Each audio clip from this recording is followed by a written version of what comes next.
მოგესალმებით მეგობრებო, დღეს წარმოგიდგენთ ორ დღესდღეობით ძალიან პოპულარულ გასართობ სამაგიდო თამაშს. ეს არის Magical Athlete და ეს არის Flip 7. Magical Athlete ეს არის თამაში, რომელიც შეგიძლიათ ითამაშოთ 2-დან 6 მოთამაშემდე და ეს არის ძალიან მარტივი წესების მქონე გასართობი თამაში, რომელშიც თქვენ იყენებთ მსოფლიოში ყველაზე მარტივი მექანიკას გააგორე და გადაადგილე.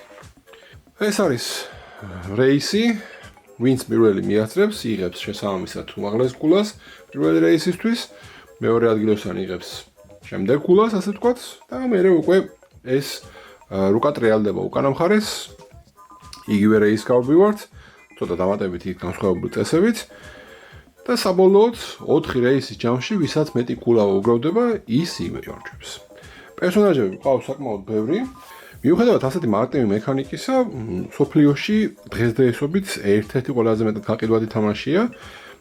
ამის მიზეზი გახლავთ ის, რომ 36 მორბენალი ყავს, 36 რეისერი ყავს, რომელსაც 36-ს განსაკუთრებული ძალები აქვს. მოდი ვიყვეთ შემთხვევაზე, იღებ კამათეს, აგორებ და გადაადგილებ იმდენით, რამდენიც გაგიგორდა. მივყვეთ, მაგალითად, დავიწყოთ აგერ ინჩვორმით, გავაგორეთ ერთიანი და გადავადგილეთ ერთით. ინჩვორმის ძალა ამ შემთხვევაში, რომ ნებისმიერი სხვა მოთამაშეებსაც გააგორებს ერთიანს, მისი სულა ისკიპება და შენ გადაადგილდები ერთით. მე მგონი საკმაოდ მარტივი არის. შემდეგ მივყვეთ, მაუსი იქნება მეორე. მაუსმა გააგორა 6-იანი, 1, 2, 3, 4, 5, 6. მაუსის ძალა არის საკმაოდ საინტერესო. ის გვეუბნება, რომ თუ ის აღმოჩნდება ლოკაციაზე ერთ სხვა რეისერთან ერთად, შეჭამს იმ რეისერს. შემდეგი იქნება ფეხები, ასე ვქვია, ამ პატივცემულს და მისი ძალა არის შემდეგნაირი, რომ მას გაგორების ნაცვლად შეუძლია უბრალოდ 5-ით გადაადგილდეს და არ გავაგორებს საერთოდ, უბრალოდ გადავადგილდები 5-ით. აქ უკვე ირთვება პატივცემულის კუჩერის ძალა. კუჩერის ძალა არის, რომ როდესაც ნებისმიერი სხვა პერსონაჟის ძალა ამოქმედება, ის გადაადგილდება ერთით, ასე რომ როდესაც ლეგმა თავისი ძალა გამოიყენა, ის გადაადგილდება ერთით და აქ უკვე ირთვება რომანტიკოსის ძალა, რომელიც გვეუბნება, რომ როგორც კი ორი სხვადასხვა მოთამაშე აღმოჩნდება ერთ-ერთ ლოკაციაზე, რომანტიკოსის ძალა წინ 2-ით. კუჩერის ძალა ამოქმედდა ისევ, რახან რომანტიკოსის ძალა იმუშავა, ის გადავიდა ერთით წინ, ისევ რომანტიკოსის ძალა ამუშავდა, ის გადავიდა 2-ით წინ. აი ასე, ხალისით და ხით-ხითით მიმდინარეობს მთელი თამაში. ეხლა უკვე კუჩერის გაგორების შერია, კუჩერმა გააგორა ერთიანი, ერთიანი როცა გაგორდა, შეგახსენებთ, რომ ინჩვორმა დასკიფას კუჩერის სვლა და გადაადგილდა ერთით. ამ შემთხვევაში რომანტიკოსი ეს ორი გაერთიან და ერთ ადგილზე დაჯდა და რომანტიკოსმა იმოძრავა 2-ით. ისე ორი ადამიანი აღმოჩნდა ერთ ლოკაციაზე, კიდე იმოძრავა რომანტიკოსმა 2-ით და კუჩერის ძალა ამუშავდა ერთით ამისთვის და კიდე 2-ით, როდესაც რომანტიკოსის ძალა იმუშავა, რომანტიკოსმა ისევ იმოძრავა 2-ით, რახან ორი პერსონაჟი აღმოჩნდა ერთ ლოკაციაზე და კუჩერი ჩაეხუტა მაუსს, მაგრამ მაუსის ძალა მხოლოდ მაშინ მუშაობს, როდესაც თვითონ აღმოჩნდება სხვის ლოკაციას. აი ასე, მიუხედავად იმისა, რომ კუჩერის სვლა დაბლოკა ინჩვორმა და არ უნდა იმოძრავა წესით, როგორც ხედავთ, რამდენიმე პერსონაჟის ძალა მიმუშავა და ამიტომაც კუჩერმაც იძბინა. შემდეგი არის ბაბა იაგა. ბაბა იაგა იბენს 4-ით.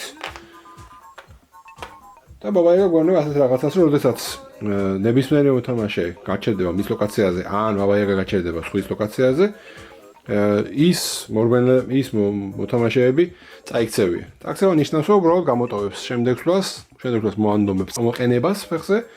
ბოლო დავჭა რომანტიკოსი. რომანტიკოსი ისე რომ არც გაუგორებია, უკვე წინაა გასული, 3-ით იმოძრავა რომანტიკოსმა და დაუბრუნდით ისე ინჩვორმს. ინჩვორმა გააგორა 6, 1, 2, 3, 4, 5, 6. შემდეგ მაუსი 3, 1, 2, 3. შემდეგ ლეგზი 5 ემოძრავა. აღმოჩნდებოდა მაუθის ლოკაციაზე და რომანტიკოსი მოძრავებდა, ამიტომ არის მოძრაობს ორი გადაადგილდება. შემდეგ სკუჩერი გააგორებს, არავის ცალ არ ამუშავებულა. 3, 1, 2, 3 და რომანტიკოსი წავიდა 2 წინ და როგორც რომანტიკოსი წავიდა 2 წინ, სკუჩერი წავიდა წინ 1-ით. შემდეგ ბაბაიაგა 1, 2, 3 და legs წაიქცა, იდეაში ესე თამაშობთ, მაგრამ დატრიფის დროს ესე შვებით, მაგრამ თორაში ესე ამოვატარებ უბრალოდ. და როგორც კი legs-ის ძალამუშავდა, სკუჩერი წავიდა წინ და რომანტიკოსი წავიდა 2 წინ და სკუჩერი ისევ წავიდა 1 წინ. შემდეგ რომანტიკოსმა გააგორა 3, 1, 2, 3. შემდეგ ისევ ვინჩვორმი შეერია 6, 1, 2, 3, 4, 6. შემდეგ პირი 1, 2, 3 და პირმა შეჭამა პატივცემული სკუჩერი, ასე რომ სკუჩერი გამოეშვება საერთოდ რაუნდს. შემდეგ ბაბაიაგა 1, 2, 3, 4, 5, 6. შემდეგ რომანტიკოსი 1, 2, 3, 4, 5, 6. შემდეგ ინჩვორმი 2. შემდეგ მაუθი 1, 2, 3, 4, 5, 6. გადარჩა. პატივცემული, შემდეგ 1, 2, 3, 4, 5 პრინციპში რომანტიკოსი შევა და მიიღეს პირველი ტურნირისთვის 5 ქულას. შემდეგი ისევ ინჩვორმი ჭერია 2. შემდეგი პირი 1, 2, 3, 4, 5. შემდეგ ფეხები 1, 2, 3, 4, 5. შემდეგ ბაბაიაგა 1, 2. შემდეგ ინჩვორმი 1, 2, 3, 4, 5. შემდეგ პირი 1, 2, 3, 4. შემდეგ ფეხები 1, 2, 3, 4, 5. შემდეგ ბაბაიაგა 4. ბაბაიაგა ბათუმ არ დაეწევა. შემდეგ ინჩვორმი 2. შემდეგ პირი 1, 2, 3. პირით გავიდა მეორე ადგილზე და როგორც კი მეორე ადგილოსანი გამოვლინდა, დასრულდა ამით ეს რუკა, ამოატრიალეთ და დავიწყეთ ამ რუკაზე ახალი პერსონაჟებით რბოლა. თამაშს როცა ვიწყებთ, იმის მხრივ რამდენი მოთამაშე თამაშობთ, რიგდება 2 პერსონაჟი თითოეულ მოთამაშისთვის, ანუ მაგალითად თუ 4 თამაშობთ 8 პერსონაჟი დარიგდება, თუ 6 თამაშობთ 12 პერსონაჟი დარიგდება და მერე პირველი მოთამაშე ვინც ის აირჩევს ერთს, წავყვებით ბოლომდე, მერე ბოლო მოთამაშე კიდე აირჩევს ერთს, ანუ სნეიქის პრინციპით ასე ვთქვათ, თავიდან ბოლომდე გავდივართ და მერე ბოლოდან თავში გამოვდივართ პერსონაჟების არჩევისას და საბოლოოდ 4 რეისერი გვყავს არჩეული. ჩვენ თვითონ ვირჩევთ რომელი რეისერი გავუშვათ რომელი რეისზე და ამაში ცოტა სტრატეგიის ნაწილიც არის. ამ შემთხვევაში, რახან რომანტიკოსა ირბინა ძალიან ბევრი, შეიძლება რომ არსებობდეს 300-ში ისეთ პერსონაჟები, რომლებიც რომანტიკოსის სამძალას, ასე ვთქვათ, თანერφავდნენ შედარებით. ამ შემთხვევაში რომანტიკოსა ძალიან ირბინა, მაგრამ ხო ხედავთ 36 პერსონაჟია, 36-ს განსხვავებული ძალები აქვს და ყოველთვის ახალისაა ხოლმე ამ თამაშის თამაში. სიცილი და ხით-ხითი გარანტირებულია, ძალიან ბევრი პერსონაჟი ძალა ერთმანეთს ძალიან კარგად ეხამება. მოკლედ Magic Athlete ჩვენი ერთთამაშოა 2-შიც, 3-შიც, 4-შიც, 5-შიც და განსაკუთრებით 6-ში. ასე რომ დიდი რეკომენდაცია Magic Athlete-ს ჩვენგან. Flip 7 ასევე ერთ-ერთი ყველაზე პოპულარული თამაში დღესდღეობით, რომელიც ითამაშება მინიმუმ 3 მოთამაშეში და ზევდა ლიმიტი, როგორც თამაშს გვეუბნება არ აქვს. და საკმაოდ მარტივი სათამაშოა ისიც და აქაც ერთი მთავარი მექანიკა მუშაობს push your luck. იდეაში კარგია ხოლმე რომ ერთი იყოს, ასე ვთქვათ, ბარათების დამრიგებელი, გამომტრიალებელი კრუპია თუ გინდათ რა წამყვანი და უბრალოდ მოთამაშეების სვლაზე ვატრიალეთ ბარათებს. თავიდან როცა თამაშს ვიწყებთ, უბრალოდ უტრიალეთ მოთამაშეებს ბარათებს, დავუშვათ 3 მოთამაშეში 12-იანი, 10-იანი და გაორმაგება ამოვიდა. ამის შემდეგ მოთამაშეებს ყოველთვის ეკითხებით, კიდე ამოგიტრიალოთ თუ არა ბარათი. ეხლა რა არის მუღამი? თამაშობთ 200 ქულამდე და ქულებს ვაგროვებთ იმის მიხედვით, რა ბარათები დაგვიგროვდება ჩვენ წინ. მაგრამ თუ ჩემს პლანზე ამომეტრიალდა ესეთი ბარათი, რომელიც ემთხვევა უკვე არსებულ ერთ-ერთ ჩემ ბარათს, ჩავიწვი ჩემი დაგროვებული ქულები. წავიდა და იმ რაუნდს გამოვეთიშე. ეხლა აქ შემოდის push-your-luck-ის თემა. მე ვიცი, რომ ამ დასტაში არის 0-დან 12-მდე ნიშნელი მქონე ბარათები და ასეთი ბარათების ოდენობა ზუსტად შეესაბამება თავის ნიშნებს. ანუ 10-იანი ამ დასტაში არის 10 ცალი. 12-იანი არის 12 ცალი.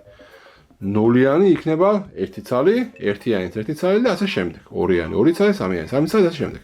ანუ რაც უფრო მაღალია ციფრი, მით მეტია შანსი, რომ კიდე იგივენაირი ამომივიდეს და ჩავიწვი. რაც შეეხება ეგეთ მოდიფიკატორებს, ასეთ მოდიფიკატორები არის ინდივიდუალურები და ესენი არ შედიან ჩემი ბარათების ოდენობაში, უბრალოდ დაგროვებულ ქულებს ამ შემთხვევაში ეს მოდიფიკატორი გამიორმაგებს. ამ მოთამაშე ჯერია, ამოვიტრიალეო მეუნება, ამოვიტრიალე 7-იანი და მას ახლა აქვს 19 ქულა. 10-იანსაც ამოვიტრიალე, მას აქვს 21 ქულა. გაორმაგებას ამოვიტრიალე, მას აქვს 3 და ნუ გაორმაგებაზე 6 ქულა. ვუგზავნებთ ამ მოთამაშეს 12. ამოვიდა 12, ჩაიწვა ეს მოთამაშე და ამ რაუნდს საერთოდ გამოეთიშა. ამ მოთამაშემ თქვა, რომ მე არ მინდა გარისკვა, დავპასავ, მივიღებ ჩემ 21 ქულას და დაგვრჩა ხოლმე ეს მოთამაშე. ეს მოთამაშე საერთოდ აგზელებს 12, ამ შემთხვევაში უკვე 15 და გამორმაგებას 30 ქულა აქვს, კიდე უნდა 11, 23, 26, 26-ზე 2, 52, ის ამ ქულას ჩაიწერს და გამოეთიშება თამაშს ამ რაუნდს ისიც. დავწოთ ახალი რაუნდი. 8, 9 და 5. გავაგზავნეთ 4-იანი, 10-იანი, freeze. როგორც კი ამოვდის freeze, ესეთი ბარათები ამ დასტაში არის რამდენიმე. freeze ივაძლევს საშუალებას, რომ ნებისმიერი მოთამაშე გავიყვანოთ რაუნდიდან. ანუ აღარ მივცეთ საშუალება, რომ კიდე დაიწეროს ქულები, კიდე აიღოს ბარათები. ამ შემთხვევაში შემიძლია ჩემ თავს ვთამაშო, თუ მინდა, თუ არა და სხვა მოთამაშე შემიძლია გავაგზავნო რაუნდიდან, მაგალითად ეს მოთამაშე ავირჩიო, დავუწერო მას 12 ქულა და ის ბარათებს აღარ ამოატრიალებს. ეგ არის freeze. როდესაც freeze ამოდის იმ დროს, როდესაც არაფერი ქულა არ აქვს, რა თქმა უნდა, ჯობია ეგეთი მოთამაშე გააგდო. გავაგზავნოთ, ამ მოთამაშეს ამოვიდა 6-იანი, ამას 11. freeze გავაგზავნეთ ეს მოთამაშე, 16 ქულა დაიწერა, ამას კიდევ უნდა გაგზელება. პლუს 2 მოდიფიკატორია, კიდე გავაგზავნოთ 6-იანი, 6-იანი ჩავიწვით, გავედით. რატო ქვია flip 7 ამ თამაშს? თუ ჩვენ ამოვატრიალეთ 6-7 განსხვავებული ციფრი, ისე რა თავდება რაუნდი, ვიწერთ თავისთავად ამ ქულებს, რომლებიც ჩვენ დაგვიგროვდა და პლუს 15 ქულა. ანუ ყველა სვლა თავდება სვლა, რაუნდი თავდება საერთოდ, ვიწერთ ამ ქულებს, ვიწერთ პლუს 15 ქულებს, სხვა ვიწერენ იმ ქულებს, რომლებიც წინდებთ და გავგზელდება შემდეგ რაუნდიდან თამაში. ამიტომაც ქვია flip 7. დასტაში კიდე შეხვდება რამდენიმე ბარათი, ასეთი არის second chance-ი, რაც იდეაში გვაძლევს გადაერთხა გადარჩენის საშუალებას.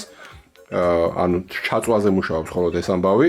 freeze ეს ბარათი ვერ შველის, შესაბამისად freeze-ზე second chance-ი არ გიშველით, თუ ვინმე დაგფრიზად გავარდებით რაუნდიდან. და ასევე გვაქვს ბარათი, რომელსაც ქვია flip 3. როდესაც flip 3-ს თამაშობთ, გინდა ჩვენ თავზე, გინდა სხვა მოთამაშეზე, მას უნდა ამოუტრიალოთ 3 ბარათი. თავისთავად თუ ჩაიწვა. თუ ამოვიდა action ბარათი, second chance-ი და ასე შემდეგ ის მოთამაშის არის, უბრალოდ ჯერ უნდა დამთავრდეს ამ flip 3-ს ამოტრიალება და შემდეგ განხორციელდეს ახალი action ბარათის განხორციელება. თუ ამ flip 3-ს დროს ამოვიდა კიდე ერთი flip 3, ისიც ჩვეულებრივ იმუშავებს. ეგ არის სულ მთელი თამაში, 200 ქულას როგორც იქნება მოთამაშე იმ რაუნდის ბოლოს თავდება თამაში და ვისაც მეტი ქულა ექნება, შესაბამისად თამაშის ბოლოს ის მოიგებს. ანუ შესაძლებელი არის თეორიულად, რომ ვიღაცა გავიდეს 202 ქულას და მე ვიღაცამ დააკამბეკოს იმ რაუნდის ბოლოს. ეგ არის სულ flip 7-ი, თამაში საკმაოდ სახალისოა და გასართობია ყველანაირად ითვლი თუ არ ითვლი ბარათების ოდენობას, მაინც ხალისობ. მე ვფიქრობ, რომ ამ ეტაპისთვის ეს ორი თამაში საუკეთესო ფილერები არის, რაც შეიძლება board game საღამოებზე გამოიყენოთ. ასე რომ თუ მოგეწონათ ჩვენი ვიდეო, გამოიწერეთ ჩვენი არხი რა თქმა უნდა. დაგვიწერეთ კომენტარებში თქვენ რას თამაშობთ ხოლმე და ითამაშეთ მეტი ბორდ გეიმები.